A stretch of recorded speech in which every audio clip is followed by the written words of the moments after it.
আসসালামু আলাইকুম। আজকে আমি আশিটি তৃতীয় অধ্যায় সংখ্যা পদ্ধতির কিছু ইম্পর্টেন্ট ম্যাথ নিয়ে আনলাম, যেগুলো হচ্ছে প্রতি বছরে পূর্ণাঙ্গ পরীক্ষা আসে। একটা হচ্ছে ই প্লাস এফ সমান কত, আর একটা হচ্ছে এফ এফ হেক্সাডেসিমালের পরের সংখ্যা কত, পরের সংখ্যা এবং পূর্বের সংখ্যা, এই দুটা প্রশ্ন অনেক আসে। তাহলে আমরা এটা সংখ্যা যদি এই নম্বরটা, তাহলে ই প্লাস এফ সমান কত, মানে ই প্লাস এফ সমান কত, এটা আমি সমানটা তো দিই। আমরা জানি কি ই মানে কি, আমরা জানি হেক্সাডেসিমালের এ মানে 10, আর বি মানে 11, সি মানে তাহলে 12, আর ডি মানে 13, আর ই মানে 14, আর এফ মানে 15। আমরা এইটুকু জানি।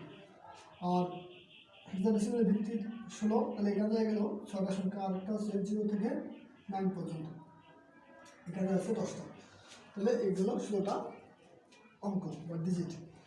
এখন কথা হচ্ছে এই ই মানে হচ্ছে তোমার কত, ই মানে তোমার 14, তাহলে মনে মনে এটা 14 হলো, 14 দিলাম, 14 প্লাস এফ মানে 15, আমরা এটি যোগ করব।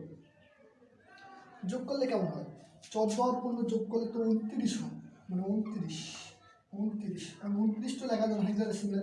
কী করা লাগে, হেক্সাডেসিমাল যোগের সময় তার ভিত্তিটা বিয়োগ করা লাগে, আর ভিত্তিটা বিয়োগ করলে হবে, আমরা বিয়োগ করলাম 16 বিয়োগ করি, 16 যদি বিয়োগ করি তাহলে কত হয়, তার ভিত্তি বিয়োগ করলাম 16, আর এইভাবে বিয়োগ করলে কত হয়, তাহলে 6 হাতে 3 হাতে নাই, তাহলে 1, 13, 13 মানে কত, হেক্সাডেসিমালে 13 মানে কত, 13 মানে কত ডি, 13 মানে ডি, এই ডি দেখলাম।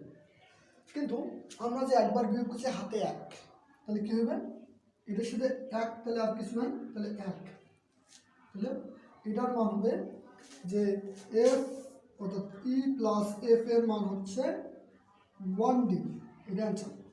এভাবে আমরা যোগ করব, মানে হেক্সাডেসিমালের যোগটা এইভাবে করব, ঠিক আছে। এবার আমরা পড়াশোনা করব।